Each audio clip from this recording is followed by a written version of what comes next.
Hey welcome to Nawaz trades guys. आज हमारा जो टॉपिक रहने वाला है वो है how to mark support and resistance. हम आज सपोर्ट एंड रेजिस्टेंस मार्क करने वाले हैं। बेस्ट तरीके से हम सपोर्ट एंड रेजिस्टेंस मार्क करेंगे।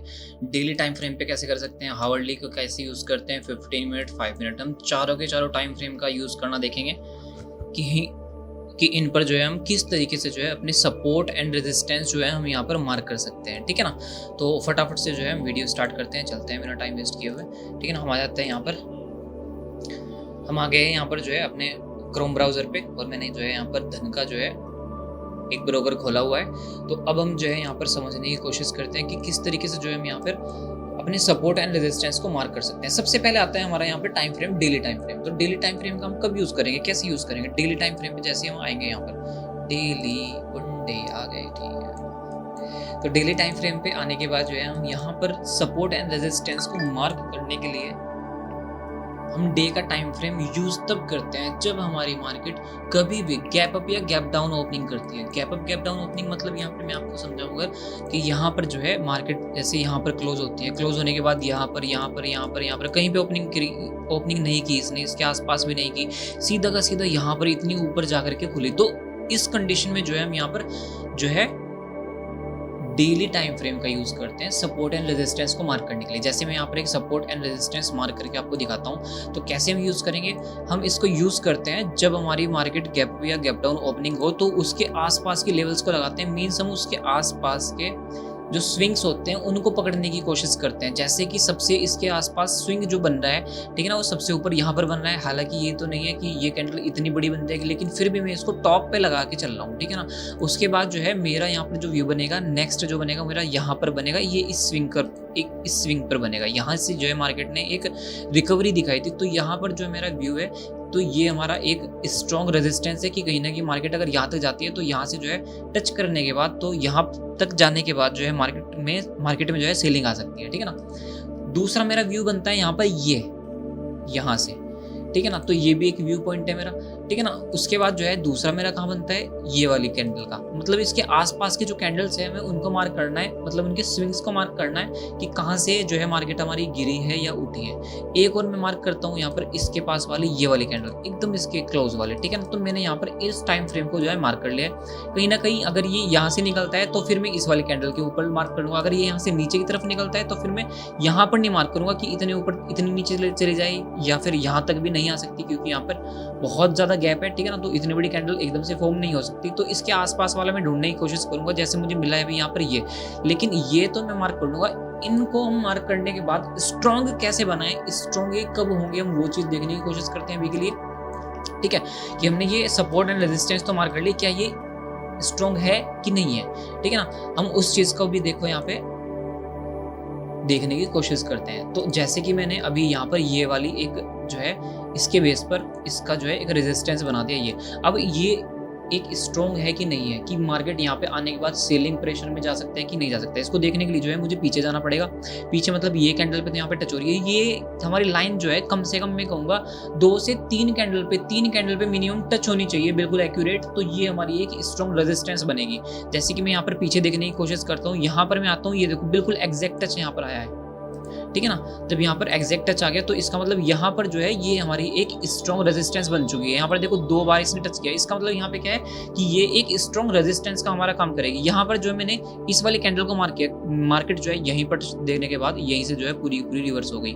तो यहाँ के बाद मैं इसको देखूंगा, यहाँ पर भी इसने काम किया है ना। और कहाँ पर काम किया है, यहीं से देखो ये रिवर्स पॉइंट दे रखा है इसने, ये 2 4 5 7 10 पॉइंट का कुछ नहीं होता है, इसमें चल जाता है, ठीक है ना। इसी के आसपास यहाँ पे मुझे ये वाली कैंडल नजर आई है, ठीक है ना। तो कहीं ना कहीं ये भी मेरी एक स्ट्रॉन्ग सपोर्ट का काम कर रही है। यहाँ पर ये एक पॉइंट हो गया, ये एक पॉइंट हो गया, यहाँ पर पॉइंट्स हो गए, यहाँ पर हो गए, तो ये तो बहुत ज्यादा स्ट्रॉन्ग है। कहीं ना कहीं मार्केट अगर यहाँ पर आती है तो यहाँ पर आने के बाद कहीं ना कहीं यहाँ से आपको रिकवरी दिखा सकती है। इसी तरीके से ये वाली कैंडल यहाँ पर है, ठीक है ना। मैं देखूंगा इसको, यहाँ पर भी है ना। अगर मैं इसको और ज्यादा पीछे देखने की कोशिश करूँ, यहाँ पर नहीं है, यहाँ पर देखो कितनी ज़्यादा स्ट्रॉन्ग नज़र आ रही है, तो मतलब जो मैंने यहाँ पर लेवल्स मार्क किए तो कहीं ना कहीं ये एक स्ट्रॉन्ग लेवल्स का काम करेगी।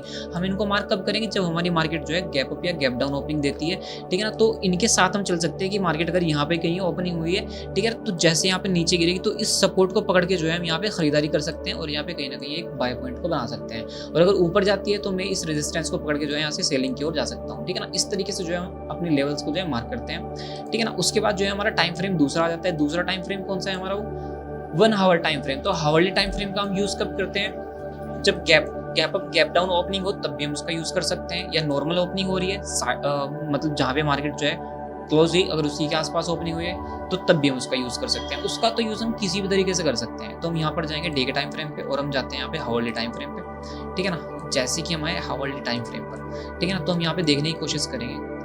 हमने जो डे टाइम फ्रेम पे अपनी लेवल्स बनाई ना, उनको जो है हम और ज़्यादा एक्यूरेट करने के लिए अपना हावरली टाइम फ्रेम भी यूज़ करेंगे और हम अपने जो है यहाँ पे लेवल्स भी इनके द्वारा बनाएंगे। अभी देखो मैंने जो लेवल बनाई, यहाँ पर ये वाली लेवल बनी है कि नहीं, तो मैं इसको थोड़ा सा ऊपर कर सकता हूँ क्योंकि एक एग्जैक्ट पॉइंट इसका यहाँ से आ रहा है। तो आप यहाँ पे देखने की कोशिश करो कि यहाँ से जो है मार्केट इस लेवल तक यहाँ तक आई, यहाँ से जो है रिवर्स करने के बाद इसी लेवल को इसने टच किया है, इसके बाद ये ऊपर भी नहीं गया और यहीं से यहाँ से सेलिंग आ गई।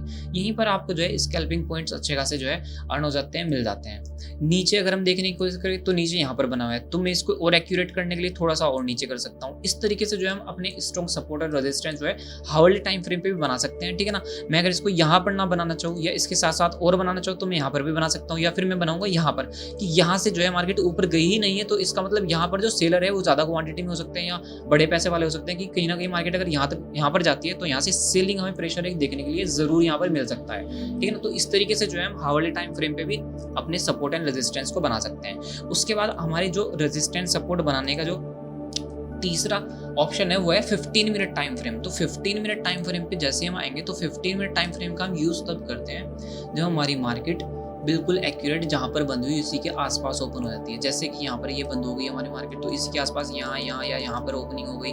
ज़्यादा नीचे या ज़्यादा ऊपर के लिए तो हम डे और हावरली टाइम फ्रेम का यूज़ करेंगे, ठीक है ना। लेकिन अगर इसके आसपास ही ओपनिंग करती है तो इसके लिए हम 15 मिनट टाइम फ्रेम का यूज़ करते हैं। जैसे कि मैं इस पर आपको मार्क करके दिखाता हूँ कुछ, ठीक है ना। जैसे यहाँ पर, ठीक है ना, ये मैं 15 मिनट के टाइम फ्रेम पे हूँ, तो मैं इसके जितने भी स्विंग्स हैं उनको मैं मार्क कर सकता हूँ। जैसे मैं यहाँ पर गया इस लाइन पे, इसको लेने के लिए आप जो है यहाँ पर टूल्स में जा सकते हैं और यहाँ पर देखो आपको सब चीज़ मिल जाएगी, ठीक है ना। तो मैं यहाँ पर इसको मार्क करूंगा, आप देखोगे कि इसी ने यहाँ पर मेरा काम भी कर दिया है, ठीक है ना। मैं एक यहाँ पर भी मार्क करूंगा क्योंकि यहीं से जो है एक सेलिंग प्रेशर आया है। मैं इसको भी मार्क करूंगा, यहाँ से जितने भी मुझे यहाँ पे स्विंग दिखाई दे रहे हैं तो मैं सबको यहाँ पर मार्क कर सकता हूँ, ठीक है ना।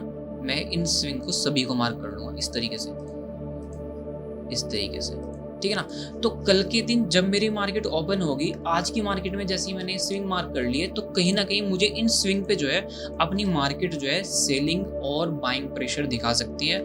इन लेवल्स पे जो है मैं यहाँ पर क्या कर सकता हूँ, ट्रेड कर सकता हूँ। मैंने ये बनाए, उसके बाद इनको 15 मिनट पे बनाने के बाद आपको 5 मिनट के टाइम फ्रेम पे जाना होता है। किस चीज़ के लिए, ट्रेड करने के लिए, क्योंकि जो हम ट्रेड एग्जीक्यूट करते हैं वो सिर्फ हम 5 मिनट के टाइम फ्रेम पे ही करते हैं, ठीक है ना। तो यहाँ पे आप देखेंगे कि ये इस वाले टाइम फ्रेम पे मैंने अपने एक्यूरेट लेवल बनाए, लेकिन अगले वाले दिन क्या होता है, यहाँ पर देखो इस कैंडल ने टच करके, फर्स्ट कैंडल टच करने के बाद पूरी की पूरी रिवर्स हो गई, यहीं से रिवर्स पॉइंट आ गया। अभी यहाँ पर नहीं बनाया तो इसके साथ साथ ही चल सकता था। अभी देखो यहीं से इसी पॉइंट को इसने टच करने के बाद यहीं से ऊपर चला गया। तो इस तरीके से हम जो है इनको मार्क कर सकते हैं। 15 मिनट के टाइम फ्रेम पर जो है हम एक्यूरेट और बहुत ही स्ट्रॉन्ग सपोर्ट एंड रेजिस्टेंस इस तरीके से मार्क कर सकते हैं। जितने भी स्विंग्स आप उनको मार्क कर लीजिए और अगले दिन आप उनको जो है चलते हुए देख सकते हैं। आप इसकी प्रैक्टिस करेंगे तब आपको ये चीज़ समझ में आएगी।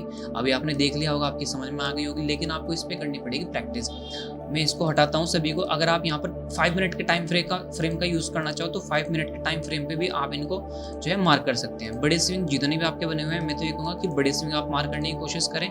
छोटे स्विंग पर मत जाए कि छोटे स्विंग पर आप जो है यहाँ पे ट्रैप में फंस सकते हैं, ठीक है ना। आपके कहीं ना कहीं कम काम करेंगे, तो वो चीज़ें मैं आपको बताऊँगा कैसे कैसे काम करेंगे, कैसे नहीं करेंगे। इस तरीके से जो है अपने स्विंग्स को आप जो है अपने सपोर्ट एंड रेजिस्टेंस को 5 मिनट, 15 मिनट, 1 आवर और डेली टाइम फ्रेम पे यूज़ कर सकते हैं, ठीक है। ये वीडियो एक गोल्डन वीडियो है, इसका आप यूज़ करें, बहुत ज़्यादा आप इसकी प्रैक्टिस करें, ठीक है ना। आपको आई होप जो है रिजल्ट ज़रूर आएंगे, ठीक है। मिलते हैं इसके लिए, मिलते हैं नेक्स्ट वीडियो में, तब तक के लिए थैंक यू।